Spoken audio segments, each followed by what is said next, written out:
Hey everyone! Have you ever noticed how some people act like saints at church, but turn into completely different people at home?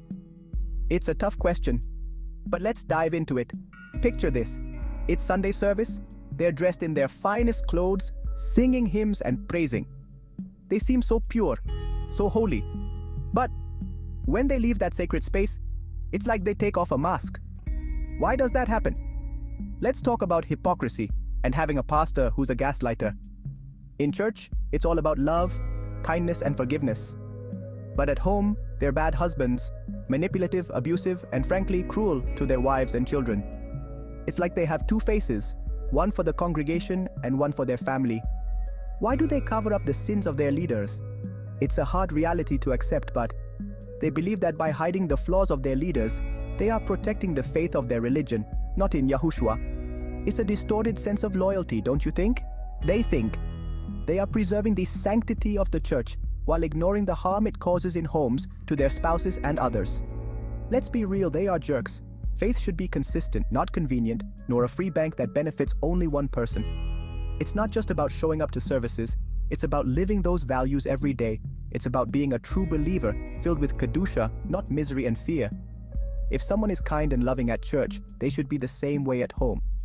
This double life, this hypocrisy, is harmful to others who believe that the paid pastor is a saint and that they have to literally kiss his feet.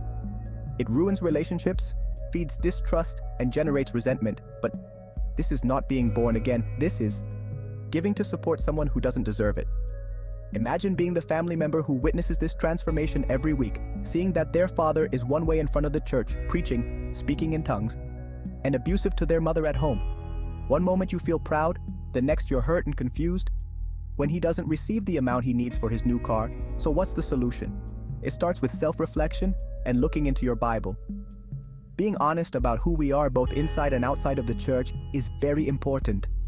It's about accountability, being born again, leaving bad things behind, and setting a good example everywhere, being true representatives of Yahushua, demanding the same standards from ourselves and our leaders with no exceptions. It's not that he's the pastor, we have to overlook his bad habits and laziness. Faith is not a costume that we put on and take off whenever it suits us, meaning being a Christian part-time or out of convenience is not living in Kedusha, it's continuing to be a slave to Satan. It's a way of life because you're either a Christian or you're not. No one can serve Yahushua and Satan at the same time. No one. You must shine in every action, every word, every day, not just when it's convenient for you. You can't have two faces. So let's strive for genuine faith in Yahushua HaMashiach, one that is consistent, transparent, and true, not out of convenience. Let's be the same person at home, on the street, and at work, that we are at church, and that wherever we enter, people say, that is a child of Yahweh, because that's where true integrity lies. Thanks for listening. If this resonated with you, share your thoughts in the comments. Let's make faith something real, something we live by, not just talk about. Until next time, remember to like and subscribe. Shalom!